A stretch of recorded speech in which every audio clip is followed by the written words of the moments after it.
Moin zu einer neuen Runde State of Survival mit eurem Lieblingsaffen.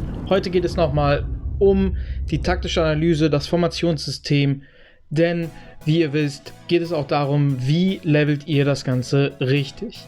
Und das ist für Rally Leads als auch Joiner. Hier nochmal, das ist wichtig für Joiner als auch Rally Leads, denn damit erhöht ihr natürlich eure Grundwerte bei den Truppen als auch der grundsätzlichen Tödlichkeit und dem Zustand. Aber auch hier hat sich was geändert, denn es gibt 300 Level, das habt ihr aber auch in meinen anderen Videos dazu schon gesehen. Fokussieren wir uns jetzt mal auf die Komponenten. Denn wie ihr seht, es gibt 5 Hauptkomponenten. Und die sind wunderbar durchgetaktet. Es fängt mit der Plasmakanone an und endet bei dem Stahlantrieb, beziehungsweise je nachdem, wie ihr sie levelt, bekommen sie andere Vorzeichen. Je höher das Level ist, desto mehr bist du bei Plasma bzw. Poly. Gehen wir aber jetzt mal in den Upgrade Guide. Womit fangt ihr an? Ihr fangt nämlich mit dem Plasma-Geschützturm an.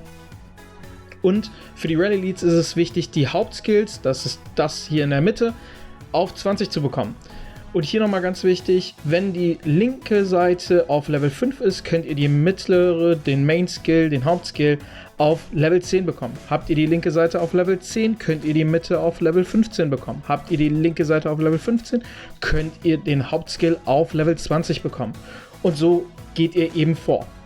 Was hier nochmal wichtig ist, und das seht ihr hier auch schon, die geteilte Rakete. Sobald ihr den Hauptskill auf Level 20 habt, geht ihr zur geteilten Rakete, denn die greift zusätzlich die Ungeheuer an und das ist super wichtig, besonders auch für die Joiner. Das ist immer das erste aus den 5, das ihr levelt. Die geteilte Rakete bringt ihr als erstes auf 5 oder auf 10 oder auf 15 oder eben auf 20. Nachdem ihr euch um den Hauptskill gekümmert habt. Danach macht ihr das Ganze gleichmäßig. Was macht ihr danach? Danach geht es zur Plasmakanone. Die Plasmakanone hat nämlich nur 3 Sublevel. Auch hier wieder, ihr fangt mit 5 an auf der linken Seite, damit ihr das mittlere auf 10 bekommt. Bringt die linke Seite auf 15, damit ihr das in der Mitte auf 20 bekommt. Danach ist der Fokus auf das schnelle Nachladen. Das ist nämlich im Endeffekt eine Abklingzeitreduzierung, womit ihr häufiger angreifen könnt bzw. eben ausweichen könnt. Danach macht ihr die verstärkte Feuerkraft und zum Schluss ist dann die Luftherrschaft in der Reihenfolge dran. Also ihr habt Prio 1 schnelles Laden, Prio 2 verstärkte Feuerkraft, Prio 3 Luftherrschaft bzw. Main Skill ist immer Prio 1. Dann sind wir bei den Flügeln, denn die meisten werden nicht so weit sein, dass ihr schon den Stahlantrieb freigeschaltet habt, denn zum Beispiel für die Stahlpanzerung, um das wirklich leveln zu können, müsst ihr das Formationssystem selbst auf Level 220 haben, was extrem teuer ist. Bei den Flügeln ist das gleiche Prinzip wieder. Main Skill ist eure Hauptpriorität, besonders als Rally Lead, aber eben auch als Joiner. Unterschätzt euch als Joiner oder unterschätzt deine Joiner auf keinen Fall. Die sind super essentiell. Es wird immer wichtiger, dass die Joiner eine gute Qualität haben, was leider Gottes auch so ist, dass im Endeffekt Teams dazu forciert werden, dass auch die Joiner eben Geld in die Hand nehmen, was sehr schade ist, aber deshalb sage ich euch, vernachlässigt auf keinen Fall eure Joiner. So, das ganze Prinzip ist wieder das gleiche. Wie ihr seht, ich habe jetzt noch nicht alles auf Level 15, aber ihr seht schon Tendenzen. Main Skill solltet ihr auf 20 bekommen, aber was ist jetzt die wichtige Reihenfolge?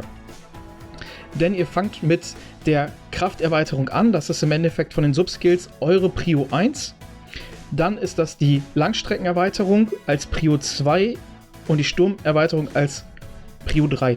Die anderen beiden haben nicht wirklich, die kannst du gleichmäßig leveln, denn ihr braucht sowieso, dass die jeweils auf Level 5 bzw. Level 10, Level 15 sind. Das ist die Grundlage des Ganzen. Und danach kannst du natürlich weitergehen zur Stahlpanzerung und das auf Level 5 bringen. Zumindest den Main Skill schon mal auf Level 5 haben, denn die meisten werden nicht schon bei Level 220 vom Formationssystem sein. Ich hoffe, mit diesem Upgrade Guide konnte ich ein bisschen helfen, das Beste aus eurem Material rauszuholen. Leider Gottes gibt es noch keinen Reset-Button, aber falls ihr was falsch gemacht habt, ist nicht schlimm. Passt einfach ab jetzt das Ganze auf, weil dann seid ihr echt gut unterwegs.